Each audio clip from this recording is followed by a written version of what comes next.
Ji biscuit. Thank you. Madhu बेटा, तुम्हारा पति क्या बिजनेस करता है? जी वो इंपोर्ट एक्सपोर्ट का। हाँ दादाजी, इसलिए कभी यूके, ऑस्ट्रिया, इंडोनेशिया, हमेशा मलेशिया। बाहर ही रहता है। अच्छा अच्छा अच्छा। भाई कुछ भी हो, बिजनेस तो चलता ही रहता है, लेकिन ऐसे समय में पति को पत्नी के पास ही होना चाहिए। कोई बात नहीं बहू, जैसे हम अपनी प्रिया की देखभाल करेंगे वैसे ही इसकी भी देखभाल करेंगे। माता पुनि बोली सोमति डोली तजहु तात ये रूपा, कीजिए शिशु लीला ति प्रिय शीला ये सुख परम अनूपा, सुनी बचन सुजाना रोदन ठाना होई बालक सुरभूपा। ये सुनकर भगवान विष्णु बालक बनकर रोने लगे और उनका वो प्यारा सा रूप देखकर माता कौशल्या की आंखों से खुशी और ममता के आंसू बहने लगे। कहते हैं कि भगवान रामचंद्र जी के जन्म का वर्णन अगर गर्भवती मां सुनती है तो उसके बच्चे को भी अच्छा लगता है। तुम जरा महसूस करके देखना, कोई ना कोई हरकत अंदर जरूर हो रही होगी। सुनी शिशु रुदन परम प्रिय बानी, संभ्रम चली आई सब रानी, हर्षित जहाँ तहाँ धाई दा। अरे मधु बेटी, तुम वहां क्यों खड़ी हो? इधर आके बैठो। आओ आओ बैठो। हाँ तो सुनो, भगवान श्री राम के जन्म के समय पिता दशरथ की क्या हालत थी? क्योंकि जितनी खुशी बच्चे के होने के समय मां को होती है, उससे दुगनी पिता को होती है। तू क्या सोच रही है बेटी? यही ना कि तेरा पति तेरे साथ नहीं है। इसमें जरूर उसकी कोई मजबूरी होगी, लेकिन वो हर समय तेरे और तेरे बच्चे के बारे में ही सोचता होगा। हाँ तो तुलसीदास जी ने कहा, काम कोटि छवि श्याम शरीरा।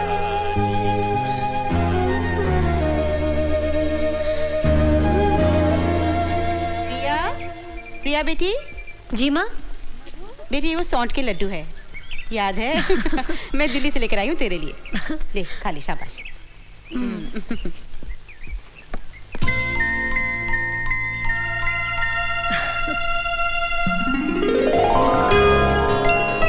आ मधु बैठ। माँ मेरे लिए दिल्ली से सौंठ के लड्डू लाई है, इसे खाएगी ना तो बहुत फायदा होगा। खा।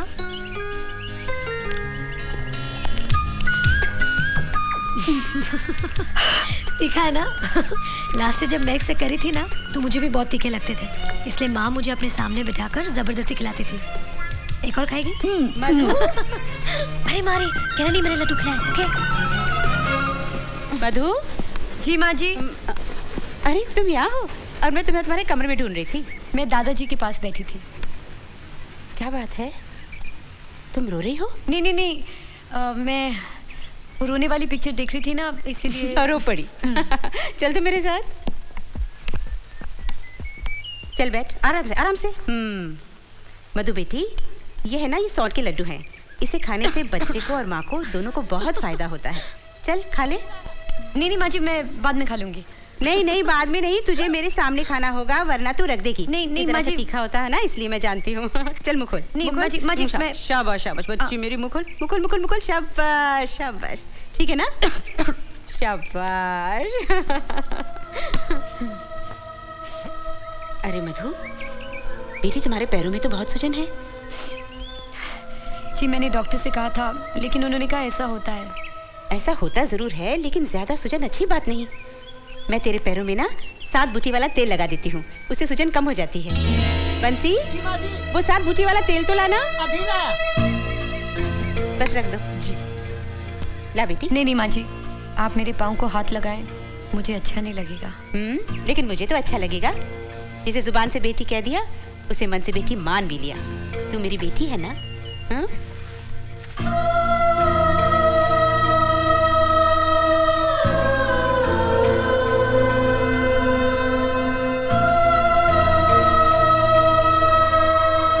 तुम्हारे परिवार में कौन कौन है बेटी? मेरा कोई नहीं है माँ जी। इंडिया में तो होगा ना? दुनिया में नहीं है।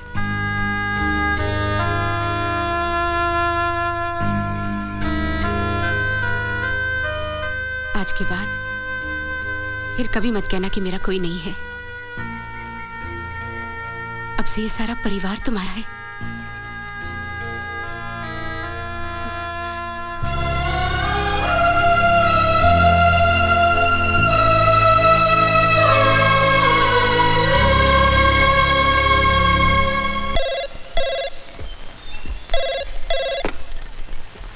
हेलो, नमस्ते पंडित जी, कैसे हैं आप? हाँ जी, 1 मिनट। दादाजी, हाँ बेटा। पंडित जी का फोन है दिल्ली से। हेलो। हाँ पंडित जी, नमस्कार। किसका फोन? पंडित जी हाँ, क्या बोल रहे? पता नहीं। ठीक है, आप जैसा कहते हैं वैसा ही करेंगे। आप तैयारी कीजिए। हाँ, अच्छा। हाँ। किसकी तैयारी दादाजी? राज, पंडित जी ने प्रिया की गोद भराई की रस्म के लिए 18 तारीख का मुहूर्त निकाला है। अरे मुबारक हो। हम कल ही दिल्ली जाएंगे। अच्छा रंजीत, अरे बहू, राज, हम इंडिया कैसे वापस जा सकते हैं? मधु भी तो हमारे साथ होनी चाहिए ना। क्योंकि प्रिया की गोद भराई की रस्म 18 तारीख की फिक्स हो गई है। वाह। तुम राज के साथ ऑफिस चले जाओ और फौरन बोर्ड की मीटिंग बुलाकर सबको समझा दो। दादाजी, ऐसा नहीं हो सकता कि आप पंडित जी को यहीं पे बुला लें और यहीं पे गोद भराई की रस्म कर लें? क्यों? क्योंकि प्रिया की डिलीवरी की डेट इसी महीने है और यहाँ पे मेडिकल फैसिलिटीज भी बहुत अच्छी हैं।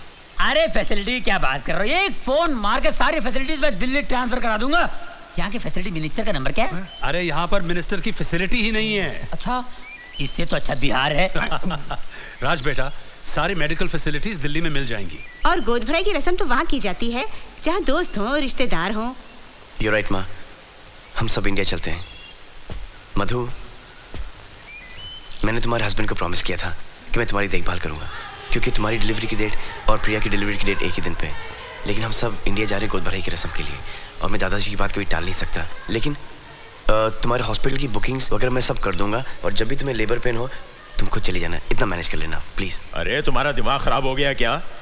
ऐसी हालत में वो बेचारी अकेली कैसे जाएगी अस्पताल? दादाजी, इसके पास और कोई चारा भी तो नहीं है ना?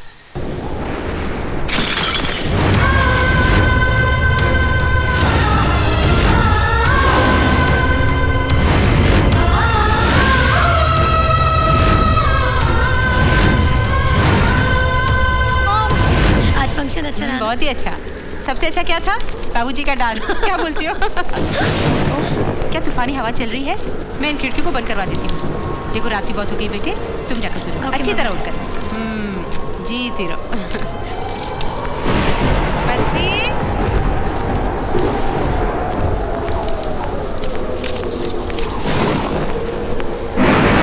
मधु,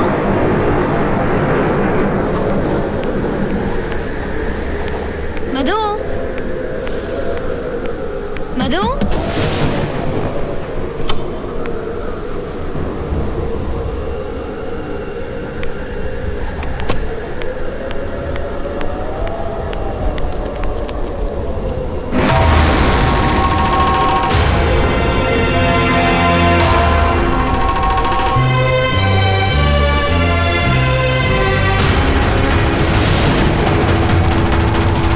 आपने कहीं मधु को देखा है? जी हाँ, अभी अभी स्टेशन की तरफ गई है। क्या?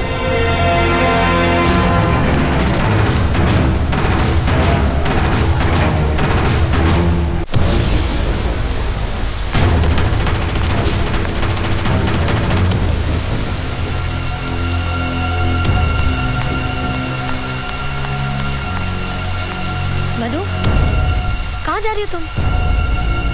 इस बच्चे की माँ प्रिया मल्होत्रा नहीं है, मैं हूँ। ये मेरा बच्चा है, मैं अपना बच्चा नहीं दूंगी। मुझे माफ कर दो, मैं ये बच्चा नहीं दे सकती। मधु, ऐसा मत कहो। 9 महीने मैंने इस बच्चे के जन्म के लिए तपस्या की है। हर रोज इस बच्चे के लिए एक नया सपना देखा है। इस समय मैं और राज ही नहीं, हमारा पूरा परिवार एक एक दिन गिनकर इस बच्चे के जन्म का इंतजार कर रहा है। इसके साथ हमारी पूरी खुशियाँ जुड़ी है। मधु, मैं अपनी जान दे दूंगी, लेकिन अपना बच्चा नहीं दूंगी। मधु, मेरी तरह तुम में कोई कमी नहीं है। तुम शादी कर सकती हो, फिर से माँ बन सकती हो, लेकिन मैं तो अधूरी हूँ। मैं कभी माँ नहीं बन सकती। मधु, मैं तुम्हारे हाथ जोड़ती हूँ, मुझे ये बच्चा दे दो। इसके बदले तुम्हें जो चाहिए मैं तुम्हें दे दूंगी। रुपया, पैसा, जायदाद, तुम्हें क्या चाहिए बोलो मधु, तुम्हें क्या चाहिए? ठीक है, मैं तुम्हें अपना बच्चा देने को तैयार हूँ। क्या तुम मुझे अपना पति दे सकती हो?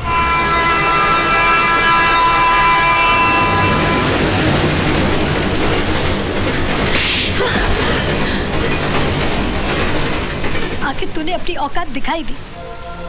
मैं समझती थी कि वेश्या भी एक औरत होती है, लेकिन तूने साबित कर दिया कि एक वेश्या कभी किसी का भला नहीं कर सकती, वो सिर्फ घरों को तोड़ सकती है। मैंने तुमसे तुम्हारा पति मांगा, तुमने मुझे मेरी औकात याद दिला दी। तुम तो एक माँ से उसकी औलाद मांग रही हो।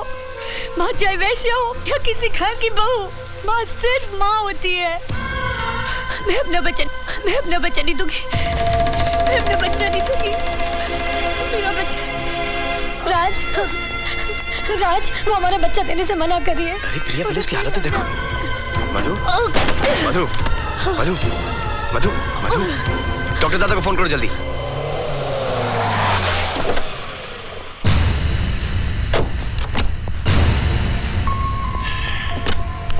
डोंट वरी, सब ठीक हो जाएगा।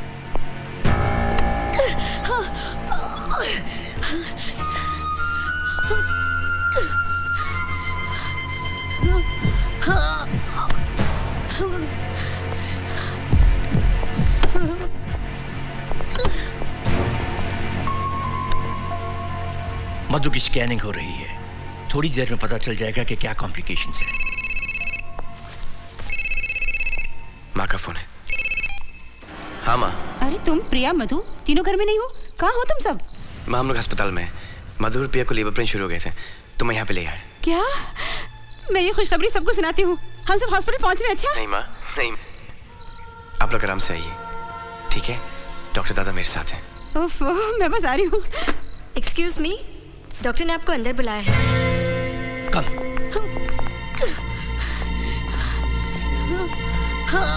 पेट में बच्चा घूम गया है, इसलिए वो अपनी नॉर्मल पोजीशन पर नहीं है। फौरन ऑपरेशन करना पड़ेगा। ठीक है, गो अहेड। लेकिन कंडीशन है सीरियस। मैं इस ऑपरेशन में माँ या बच्चा दोनों में से सिर्फ एक को बचा सकती हूँ। हमें जल्दी डिसीजन लेना होगा।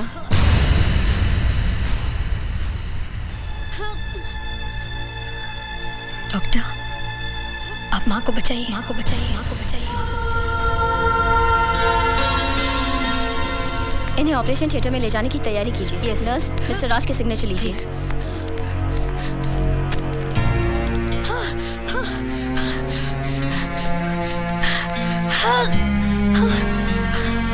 कम ऑन नर्स, इनको अंदर लेके चलो।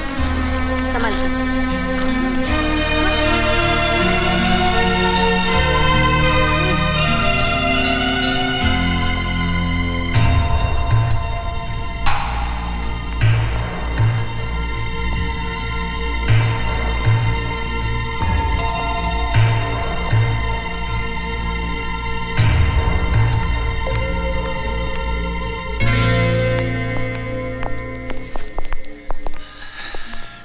गुड न्यूज, ऐसा बहुत ही रेयर केस में होता है। ऑपरेशन कामयाब रहा, बच्चा और मधु दोनों सही सलामत हैं।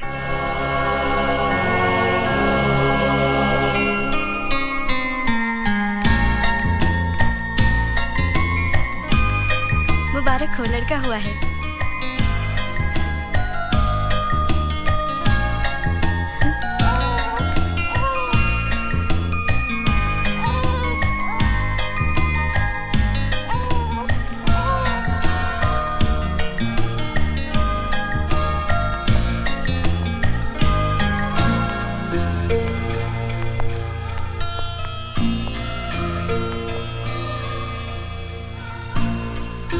प्यारा बच्चा है।